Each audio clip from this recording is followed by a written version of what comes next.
Tengan ustedes muy buenas tardes nuevamente en este curso de alta especialización en Derecho Penal, Procesal Penal y Litigación Oral. Hoy día ya en las últimas conferencias de este curso de 120 horas, que ya estamos más de aproximadamente 2 meses con los mejores expositores del Perú y del mundo. Agradecemos a todos ellos que nos han colaborado en la formación y capacitación de todos nuestros agremiados. En esta ocasión tenemos una visita desde España de la doctora Jacqueline Hellman, que va a estar con un tema muy interesante, que es el genocidio. Estos crímenes internacionales, estos crímenes tan polémicos que existen y han sido materia de historia universal, siempre a nivel mundial. Doctora, le doy la bienvenida a nombre del decano, Mike Pilar Errado, de su consejo directivo y del consejo de fiscalización, y adelante con su ponencia en esta plataforma del Ilustre Colegio de Abogados del Cusco y en nuestra ciudad imperial del Cusco, doctora. Pues muchísimas gracias. Bueno, buenas noches ya desde España. Antes de comenzar mi intervención, me gustaría agradecer al Ilustre Colegio de Abogados del Cusco el que me haya invitado a dictar una ponencia en el día de hoy. De forma más concreta, me gustaría agradecer al abogado Bill Alan del Castillo el que haya tenido a bien contactarme tras muy seguramente alguna sugerencia amable de mi compañero de trabajo, el profesor doctor David Balbuena. Gracias a los dos por la confianza depositada y es sin duda un placer estar con todos ustedes, aunque sea de manera virtual. Y sin ánimo de extenderme, me gustaría pasar directamente, contextualizar el objeto de mi intervención, que, como bien apuntaba Bill Alan del Castillo, se va a referir a un delito execrable, como sin duda es el delito de genocidio. En un primer momento me voy a referir al delito en sí, al momento histórico en el que el delito aparece tipificado como tal, y esto me llevará necesariamente a analizar la principal herramienta jurídica que lo regula. Y de acuerdo con lo que acabo de exponer, es fundamental retrotraerme en el tiempo y señalar una fecha clave, que es el 9 de diciembre de 1948. ¿Por qué esta fecha? Pues básicamente porque fue en ese día cuando se adoptó la Convención para la Prevención y Sanción del Delito de Genocidio. ¿Con qué objetivo? Con el objetivo de castigar actuaciones que pudieran ser calificadas de genocidio e incluso de prevenir la perpetración de tales conductas.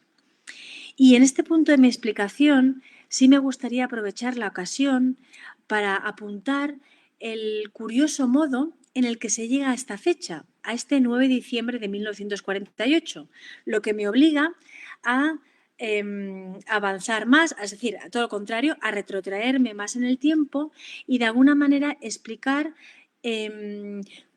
momentos relevantes que nos llevan a este 9 de diciembre de 1948.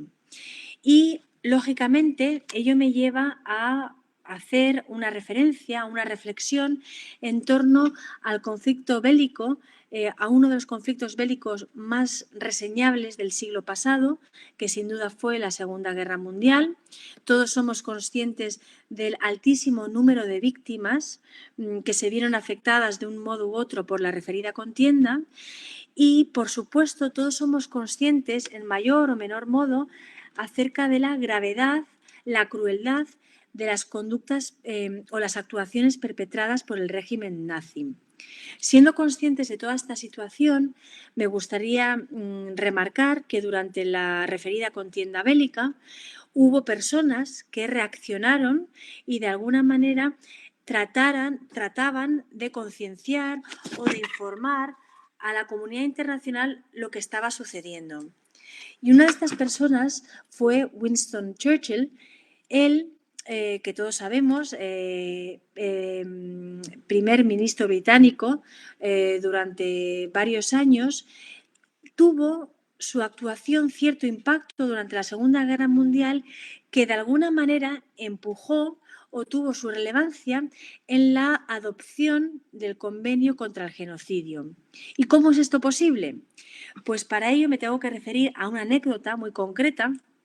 Él, durante la Segunda Guerra Mundial, participó, envió un mensaje a través de la radio y, de alguna manera, denunció e incidió en la gravedad de los hechos perpetrados por los nazis, por el régimen de Hitler. De alguna manera hizo hincapié en la singularidad de los crímenes que estaban siendo cometidos. Y, además, hizo hincapié en otra idea clave, y es que, de alguna manera, indicó que estos actos, estas conductas tan deleznables, no habían recibido la calificación jurídica pertinente. Y si bien esta situación pudiera pasar desapercibida o no ser o contemplarse como una anécdota, a ciertas personas esta cuestión no le pasó inadvertida, y uno de ellos fue Raphael Lemkin.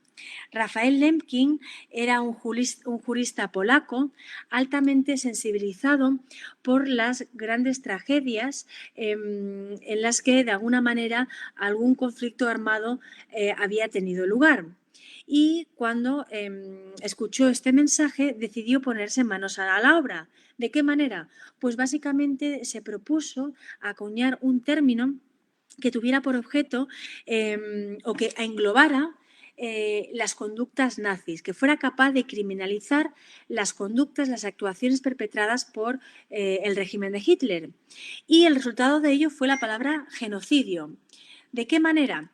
Pues básicamente combinando la palabra griega genos, que sería traducida a modo de raza o tribu, y la palabra latina cide, que procede del verbo caedere, que significa matar. De la combinación de ambas palabras, latina y griega, surge la palabra genocidio. Por lo tanto, somos conscientes, con esta explicación que acabo de hacer, de que evidentemente Raphael Lemkin tuvo un importante papel en lo relativo al delito de genocidio. Pero es que además su participación o su intervención no se limita a todo esto, sino que además se propuso dar un paso más y decidió convencer a la comunidad internacional acerca de la necesidad de adoptar una herramienta jurídica que se refiriera al delito de genocidio. Entendió que era esencial disponer de un acuerdo supranacional que se refiriera a cierto delito. Y tal fue su dedicación que, una vez conseguido su objetivo, como ya veremos, sufrió un colapso en una calle de Nueva York y que acabó con su vida. Y todo ello producto de su esfuerzo y su dedicación a dicho proyecto. En fin, sea como fuere, lo importante aquí es destacar que Lemkin no solamente acuñó el término, sino que efectivamente, junto con otras personas, decidió de alguna manera dirigirse a las Naciones Unidas para que de alguna manera acogieran su propuesta de que existiera un instrumento jurídico que regulara el delito de genocidio. Y esta propuesta se materializó gracias a que Panamá, India y Cuba la elevaron a la Asamblea General y comenzaron todo tipo de negociaciones, hasta llegar al 9 de diciembre de 1948, que anteriormente señalé, conforme a la cual se adoptó esta Convención para la prevención y sanción del delito de genocidio. De esta manera, de alguna manera, somos conscientes de la génesis, cómo surge este delito y cómo, muy brevemente, me he referido al modo en el que se aprueba por la Asamblea General de las Naciones Unidas. Cuestiones que deben destacarse sobre esta convención son varias. Resulta llamativo que se trate de una convención, de un acuerdo que única y exclusivamente se refiere al delito de genocidio. Esto, a diferencia de otros crímenes internacionales, es destacable porque sucede en ocasiones que otros crímenes se agrupan de forma conjunta y se regulan de forma conjunta. Y esto no sucede con la Convención del Genocidio, que, como digo, se refiere única y exclusivamente a este delito, lo cual indica la singularidad del mismo. Además, conviene destacar que a día de hoy el seguimiento o la ratificación de esta convención es elevada. Gran parte de los estados lo han ratificado, esta convención, hasta el punto que en el año 2007 el asesor especial sobre la prevención del genocidio de alguna manera animó a que los demás estados que no lo habían ratificado, la convención, a que lo hicieran, de alguna manera subrayando la vocación universal que tiene esta convención.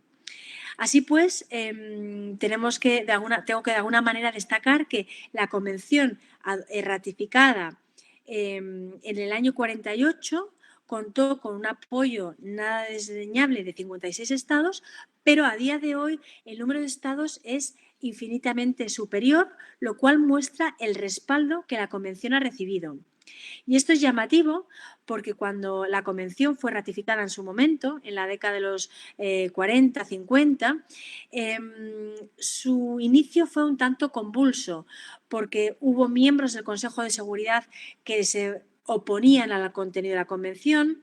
Hubo estados que, pese a ratificar la convención, formularon las reservas pertinentes, lo cual generó cierto recelo por parte de aquellos estados que lo habían ratificado plenamente, generándose, como digo, una situación de caos en el que muchos auguraban un débil porvenir de esta convención. Pero nada más lejos de la realidad. Como acabo de indicar, conforme iban pasando el tiempo, las décadas, mayor número de estados se iban sumando hasta el punto de que una gran mayoría de estados lo han ratificado. Así pues, no puede ponerse en duda la relevancia de esta convención por el mero hecho de que es simplemente ya seguido por un número considerable de estados. Y habiendo hecho ya esta especie de introducción acerca de la convención, quiero analizar contenidos más concretos de la misma. Por ejemplo, me voy a mencionar varios artículos que considero que son esenciales para entender realmente en qué consiste esta convención y cuál es el objetivo y propósito de la misma. La primera disposición legal de la convención se refiere a que el genocidio constituye un crimen internacional. En el artículo 2, por ejemplo, se señalan los elementos que deben observarse en una determinada situación para entender que el delito de genocidio ha sido efectivamente perpetrado. Este artículo, lo comentaré más adelante, es especialmente problemático y bueno, ya me referiré a él más adelante, pero sí quería introducir una pincelada muy básica en torno a este precepto legal.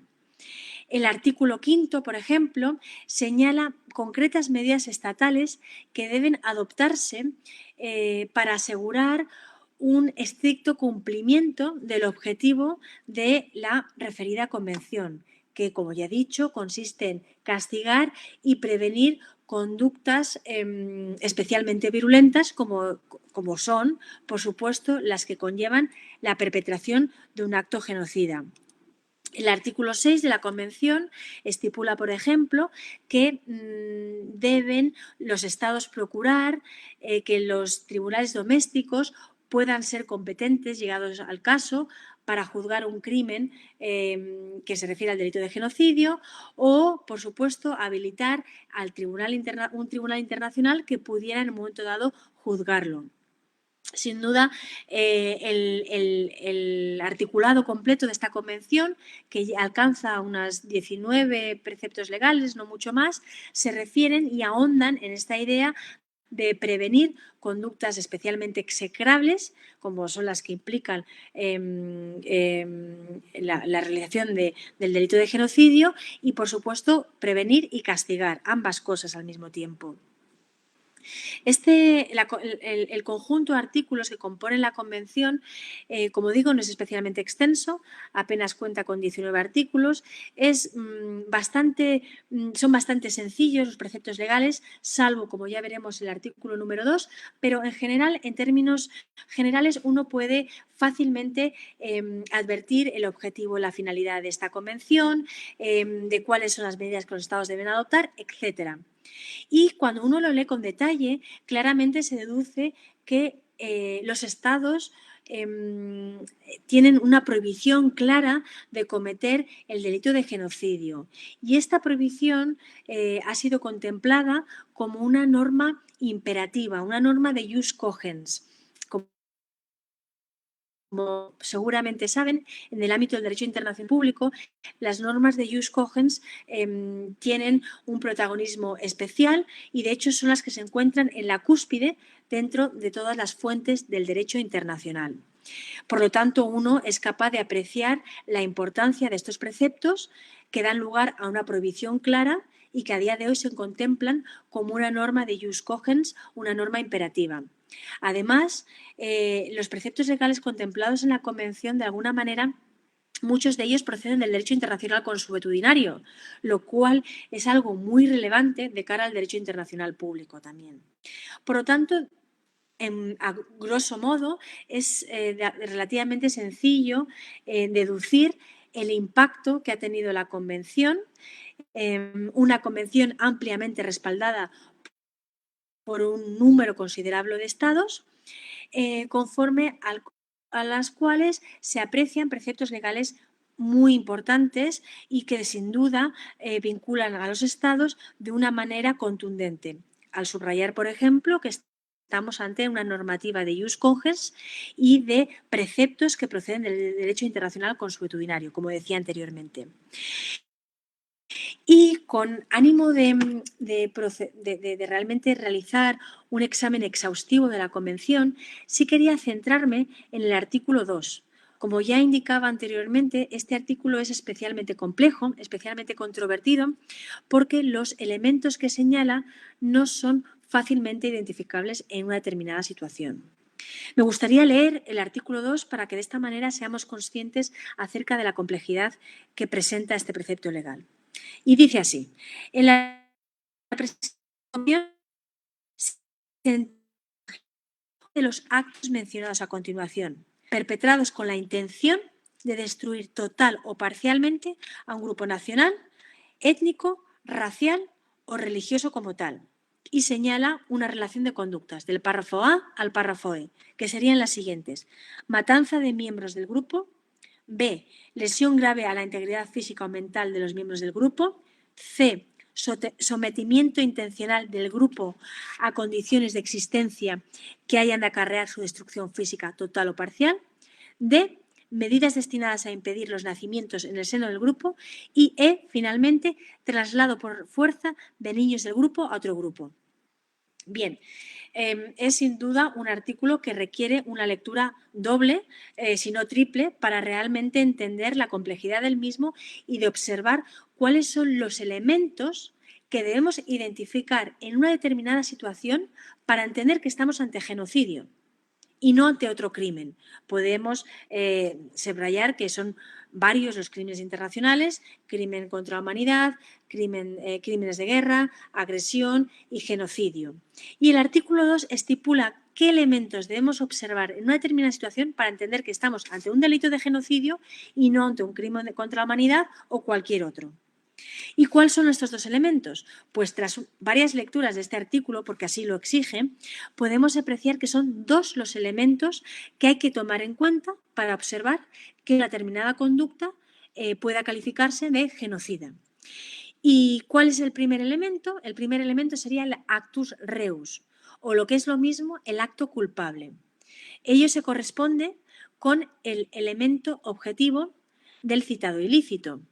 Y básicamente el acto culpable es o implica la perpetración de una conducta que se pueda englobar en el listado de actuaciones que se contempla en el artículo 2, del párrafo A al párrafo E, es decir, traslado por fuerza de niños del grupo a otro grupo, lesión grave a la integridad física o mental de los miembros de un grupo, es decir, hay una lista exhaustiva del párrafo A a E y ello se contemplaría como las distintas conductas que podrían llegar a cometerse y que en un momento dado podrían ser consideradas genocidio en el caso en el que se cumpla el segundo de los elementos que menciona el artículo 2, que hace referencia a la intención.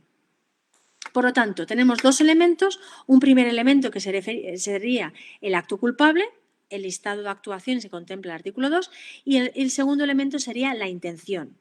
¿Y qué tipo de intención? Una intención específica, que consiste en la destrucción de un determinado grupo.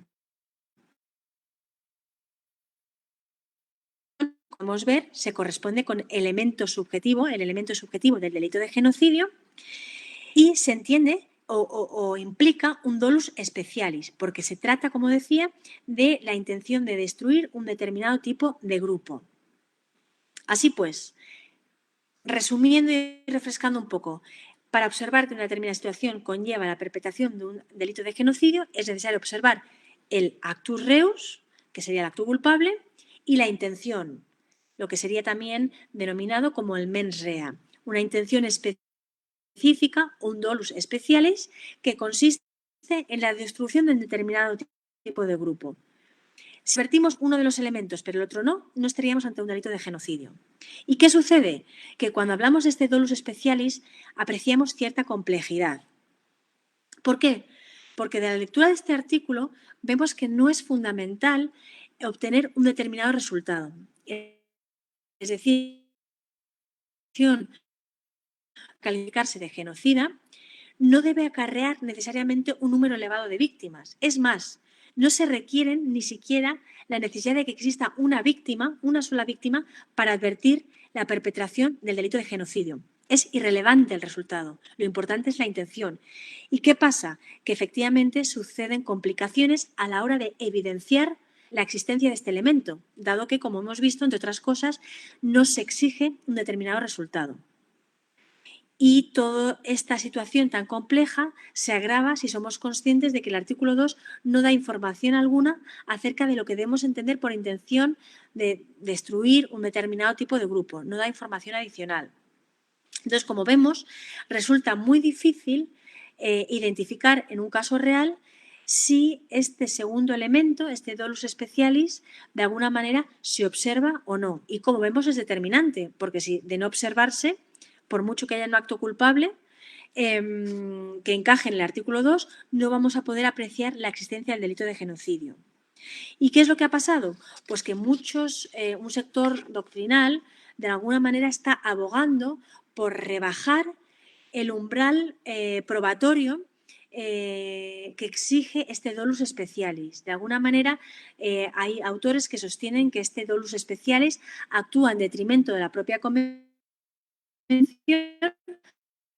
que prácticamente es muy difícil evidenciar la presencia de este requisito, y lo que se opta, o lo que estos doctrinal opta, es por, de alguna manera, rebajar el alcance de este segundo requisito. Yo, en particular, no me muestro conforme con esta interpretación de rebajar la intención especial, es decir, la intensidad del segundo elemento, porque ello nos podría llevar a situaciones en virtud de las cuales advertimos la perpetración del delito de genocidio a pesar de que no haya sido posible o a pesar de que no haya verdaderamente existido una intención de destruir el grupo. Con esto quiero decir que no resulta recomendable rebajar, como decía, la intensidad de este segundo requisito. Hay algunos autores que incluso opinan o de alguna manera argumentan que sería recomendable equiparar intención con conocimiento, pero tampoco me muestro partidaria de esta interpretación, porque no debería advertirse el delito de genocidio por el mero hecho de que el agresor sea consciente del alcance o de las consecuencias de su propia actuación.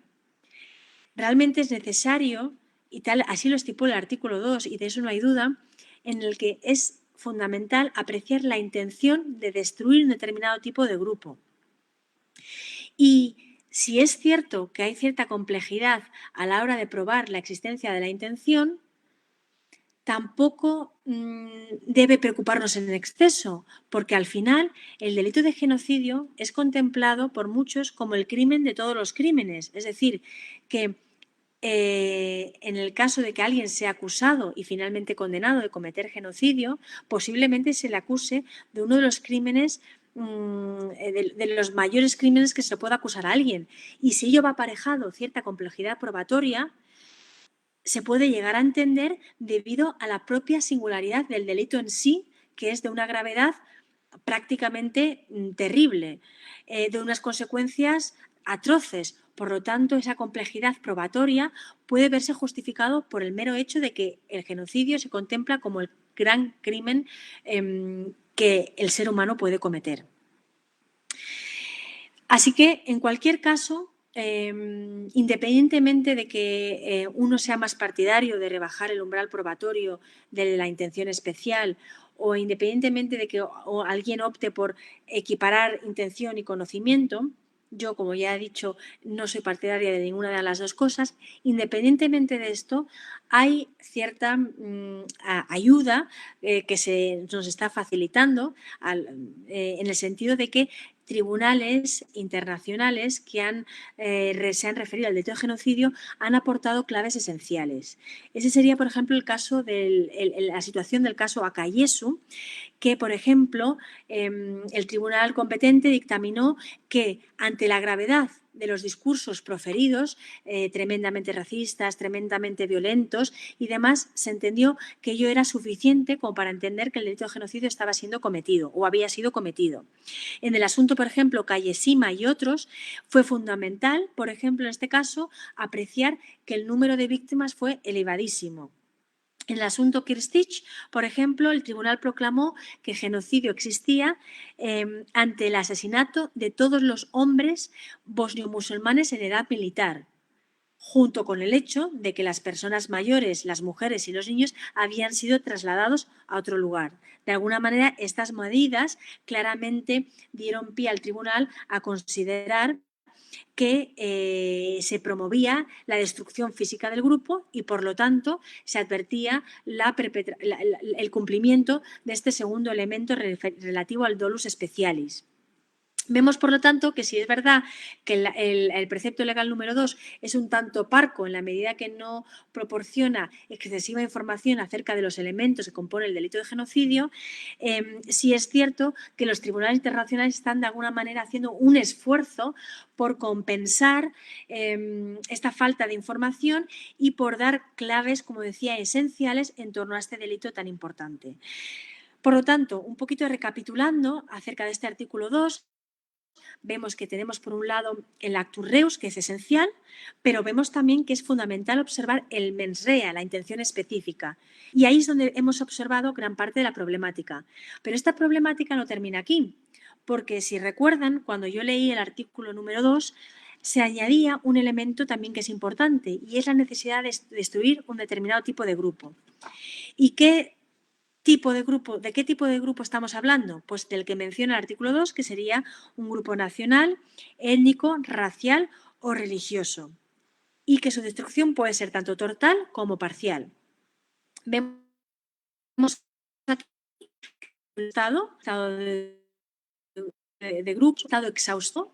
Los redactores de la convención no ampliaron, pudieron haberlo hecho, de hecho se habló de incluir grupos políticos, culturales, pero esta propuesta no prosperó por la posición que algunos estados mostraron y se incluyeron tan solo estos 4 grupos que acabo de mencionar. Por lo tanto, apreciamos que es el actus rea, el mens rea y finalmente la necesidad de observar un determinado tipo de grupo y no vale cualquiera. Se trata de alguno de los que acabo de mencionar. Vemos, por lo tanto, que el artículo 2 tiene cierta complejidad, porque ya hemos visto que no aportaba excesiva información acerca de donos especiales, pero lo mismo sucede con este tercer elemento que acabo de mencionar. Apenas se dice nada, o realmente es que nada se dice acerca de qué debe entenderse por grupo. Ya la jurisprudencia internacional indica que debemos entender una agrupación estable, una agrupación con visos de ser permanente, pero prima facie el artículo 2 no dice nada. La jurisprudencia aporta claves también de qué es un grupo y de qué tipo de grupo constituiría un grupo nacional, étnico, racial o religioso. O sea que afortunadamente los tribunales trabajan en este sentido para aportar las aclaraciones que debemos tener. Pero en cualquier caso vemos que esto es una complicación añadida, la necesidad de advertir la existencia de un grupo, hasta el punto que podemos deducir que la víctima del delito de genocidio queda desdibujada, porque queda supeditada su condición a víctima al hecho de poder quedar insertado en un determinado tipo de grupo. Por lo tanto, como hemos visto, no era importante el resultado, no es importante el número de víctimas o incluso de si no las hay, pero es importante poder de alguna manera hacer una agrupación concreta y esta víctima queda considerada como tal en el caso en el que se pueda introducir en alguno de los grupos que menciona el artículo 2. Y sin duda todo ello ahonda en la complejidad de este precepto legal. Y a esto hay que añadirle un aspecto más, porque los tribunales se han preguntado cómo podemos entender o cuándo podemos entender que una víctima pertenece a un grupo o a otro. Y los tribunales internacionales nos han dado la clave y de alguna manera han aportado y han dicho que hay que atender a criterios subjetivos que de alguna manera nos van a determinar cuándo una víctima forma parte de un determinado grupo. Y básicamente estos criterios subjetivos se aplican o deben aplicarse bajo los parámetros que tiene el propio agresor en mente. Es decir, que la víctima formará parte de algunas de las agrupaciones que menciona el artículo 2 siempre y cuando se haya podido demostrar que el agresor del ilícito en cuestión lo ha ubicado en alguno de los grupos que menciona el artículo de acuerdo con sus propios parámetros. Así se ha dejado claro en muchas sentencias. Vemos, por lo tanto, que las complicaciones en ese sentido son evidentes y no es nada sencillo apreciar en un determinado caso que se ha cometido delito de genocidio por las razones que he comentado. Lo del actus reus ya es lo de menos, pero el actus reus, pero vemos que el mens rea, la necesidad de acreditar la existencia de un grupo, desde luego lo hacen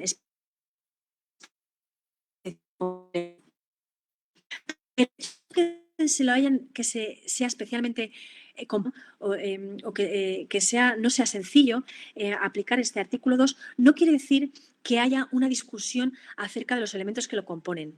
Con esto quiero decir que puede haber dificultades a la hora de aplicar el artículo 2, pero no hay una discusión acerca de si el contenido del artículo 2 es o no adecuado, en el sentido de que hay unanimidad acerca de la importancia del elemento objetivo y subjetivo, hasta el punto que este artículo 2 ha sido completamente reproducido en el Estatuto de Roma. Prácticamente, es como se puede decir de forma quizás menos rigurosa, una especie de cortapega.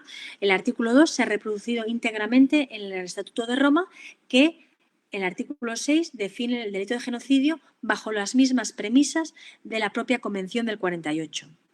Entonces, esto demuestra que, si bien puede ser un artículo complejo y difícilmente aplicable por las razones que ya argumenté, no hay discusión acerca de los elementos que lo componen.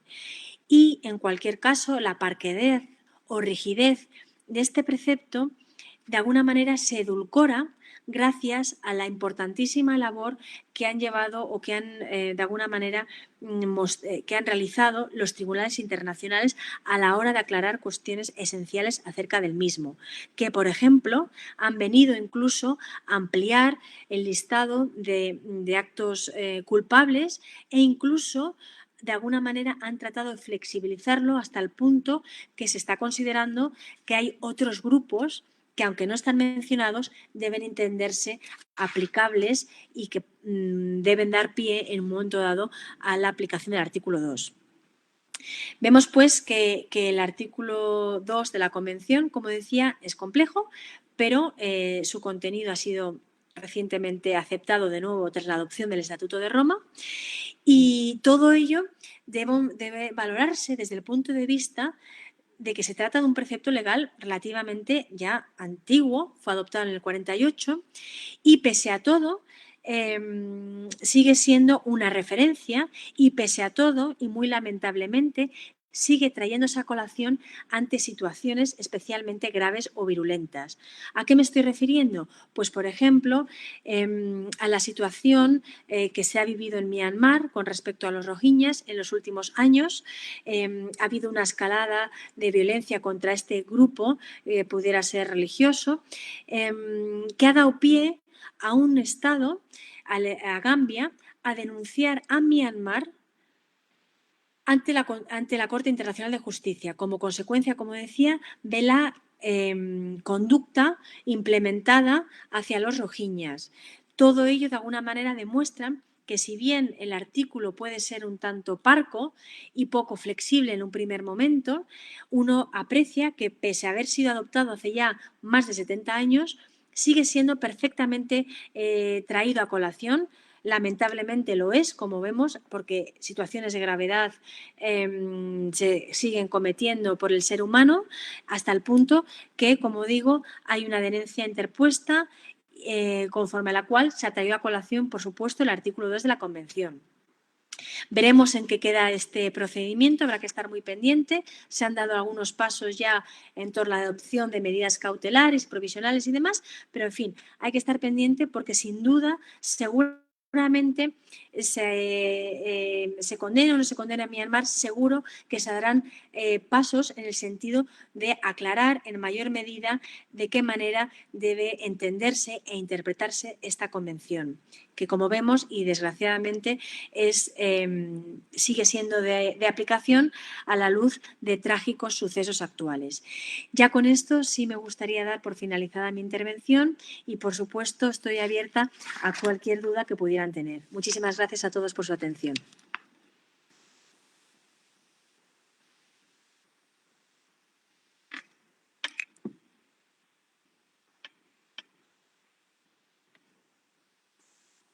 ¿Hola?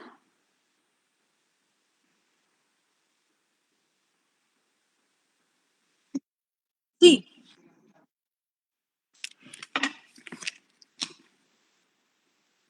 Pues, como les decía, por mi parte, creo que, bueno, por mi parte he terminado. No sé si tendrían alguna duda, alguna cuestión. Sí, doctora, agradecerle más que todo ya por su participación. Ha habido un problema técnico, pero muchas gracias, doctora Jacqueline Hellman. Excelentes posturas y parámetros en cuanto a lo que es el delito de genocidio. Bueno, va a poder revisar la transmisión que está por nuestro Facebook institucional. Existe bastantes registros y también lo que es comentarios en cuanto a lo que es este delito que atañe a todo el mundo. Y es siempre bueno verificarlo a través de la historia, cómo han sido los cambios que se han podido dar. Estimada doctora, reciba el agradecimiento del ilustre Colegio de Abogados del Cusco, de su decano, el doctor Mike Pilar Herrado, del Consejo Directivo y del Consejo de Fiscalización. Estimada doctora, ya le vamos a estar haciendo llegar la felicitación correspondiente. Reciba un abrazo fuerte desde el ombligo del mundo, desde la ciudad. Estimada doctora, muchas gracias. Y sus palabras finales en esta conferencia. Muchísimas gracias. Ha sido un placer y estaré encantada bueno, pues de asistirles en cualquier duda, cualquier cosa que pudiera haber surgido. Muchísimas gracias por todo. Muchas gracias, doctora, y hasta una próxima oportunidad. Esperemos que sí. Gracias, doctora. Hasta luego.